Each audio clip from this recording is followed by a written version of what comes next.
Military engineers, or sappers as we were called, after the trenches or saps we built to assault enemy defences, have served the kings and queens of England since the Norman conquest.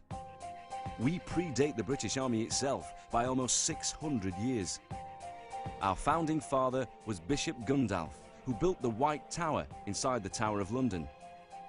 Rochester Cathedral, which the bishop enlarged, still values its link with the Royal Engineers to this day. Fortresses, cathedrals and fine buildings are all one to sappers, a tradition we carry to a glorious conclusion in the design and construction of the Royal Albert Hall. In the centuries between the White Tower and the Albert Hall, the King's Engineers, or Royal Engineers as we became in 1856, took part in all the major campaigns at home and abroad. Until 1716, we were responsible for the siege trains. And in the 19th century, we provided the expanding British Empire with everything from bridges, roads, irrigation schemes and telegraphy to canals. In fact, the Rideau Canal, connecting the Ottawa River to Lake Ontario, was one of the most spectacular engineering feats of its day. By now, Royal Engineers were becoming internationally famous. Gordon of Khartoum and Lord Kitchener were both engineers. We have a remarkable history in sport, being the only armed services football team to have won the FA Cup back in 1875.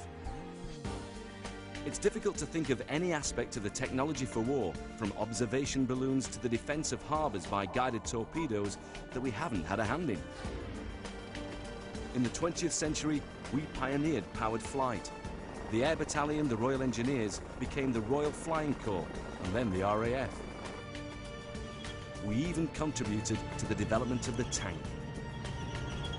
Through both world wars, we ran railways, mined and countermined, built camps and stores depots, and from 1940 disposed of bombs.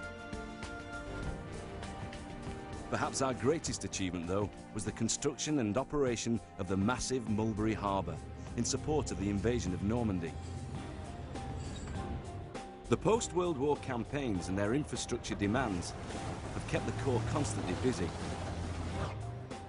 During war, the Corps has supported frontline operations all over the world, be it bridge and road building, airfield construction, or the specialist field of explosive ordnance disposal, which has developed significantly in recent years due to increasing counterinsurgency operations.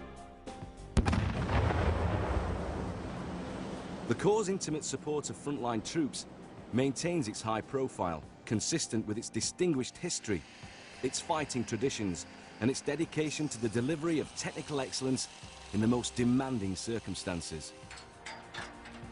The Royal Engineers will continue to lead from the front, living up to the legendary line spoken in the trenches of the First World War: "Follow the sapper."